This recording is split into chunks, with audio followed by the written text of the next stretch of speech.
Hi, so the battery light was on this 2003 Chrysler Sebring with a 2.7 liter, and sure enough it died in traffic. So we're going to need to replace the alternator. Drove it up on ramps after we jumped it. And first thing, of course, disconnect the battery. It's on the wheel well on this one. The negative is.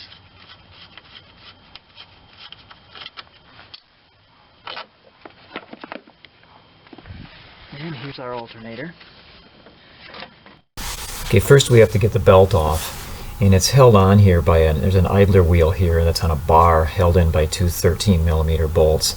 So we're going to have to loosen those up. And then there's a slot that allows it to slide and loosen. Okay, it's 13mm.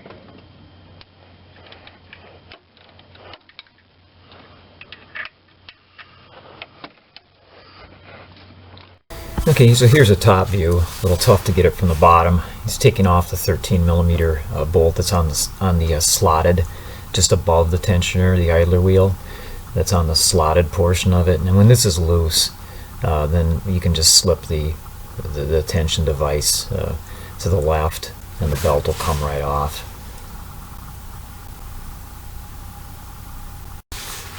With the bolts out, here's a look at this tension device here. That basically just slides back and forth. It kind of reminds me of the old style alternators that had the slot on them. You'd use a pry bar. In this case, when you tighten it, you're supposed to use this 1/2-inch square in that opening down there to tighten it up. So there it is, just to look at it in case you need to remove it, what it looks like. Here's a replacement. There's two on the top, bolting it on, and one on the bottom.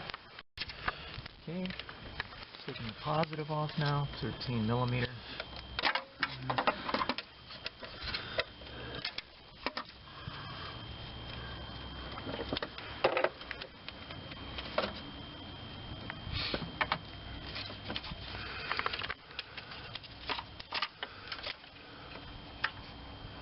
Got a lock washer on there and another washer, another nut. Okay, now he's unplugging the control wiring underneath there. See how that's here. How's that? Yep.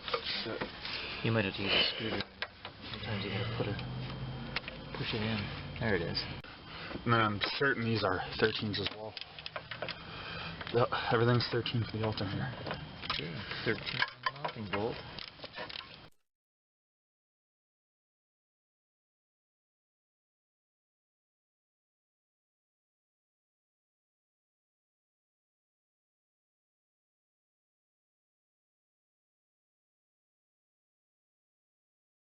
Yeah, this lower 13mm mounting bolt is a little tough. It's blind.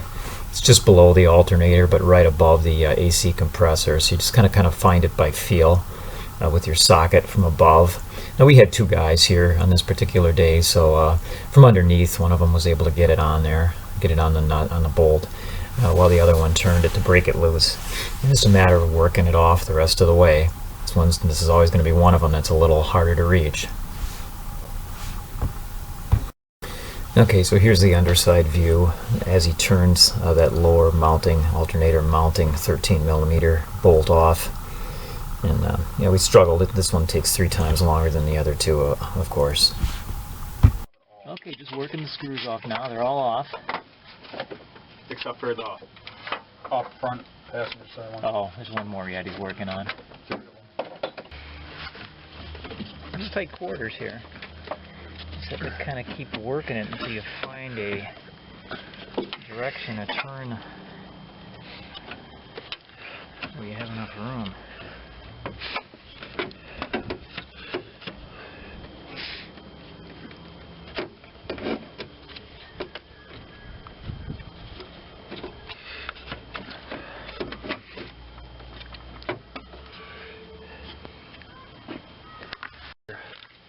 I'm going to move the dipstick slightly. The dipstick tube bracket. Okay, so after some jostling, turning, loosening of the dipstick tube, finally found a correct angle to get this out there. Just enough room. So just keep at it and you'll get it out. There it comes finally. Now down below here, we'll take a look. There's that little screw. This is the hole for the lower bolt. Yeah, that's just a flat out wrestling match to get that in there. It will go in the way it came out, but let's keep at it. We'll find a way. Now we're going to put the 2 top bolts in first, get those started, and then do the lower one. Okay, these top 2 are just snugged up then. Now we'll try to get at the tough guy. This dipstick. Put our dipstick back in place. Okay, so I was able to find a hole and get this started from underneath. Turn it in as far as we can. Turn it in as far as we can with our fingers. This is what we used. A tool I had not used before. You can turn it, you know, with that handle on the top and rotate it. And it worked on that lower bolt. You thread the serpentine belt back on over the alternator. Around the dummy pulley. Around the dummy pulley, as you called it. Then the AC compressor. And Crankshaft. And then the crankshaft. So it's a simple one. Water pump must be driven by the timing chain on this one. And the power steering pump too. When you're all the way around, then it's a matter of just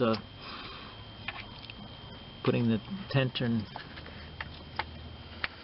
device here to where you have enough on it and tightening the 2 bolts. Okay, we've got it all back in there now. Torque these up. 13mm on the battery plus wire, and then just plugged in the control wire. And now we're putting the starter back on, the battery back online.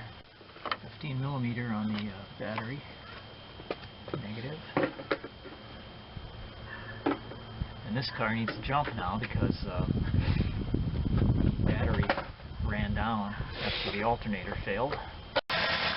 Okay, so we're back in business. We have a healthy charging voltage now, 14.3 volts. Okay, thanks for watching this video.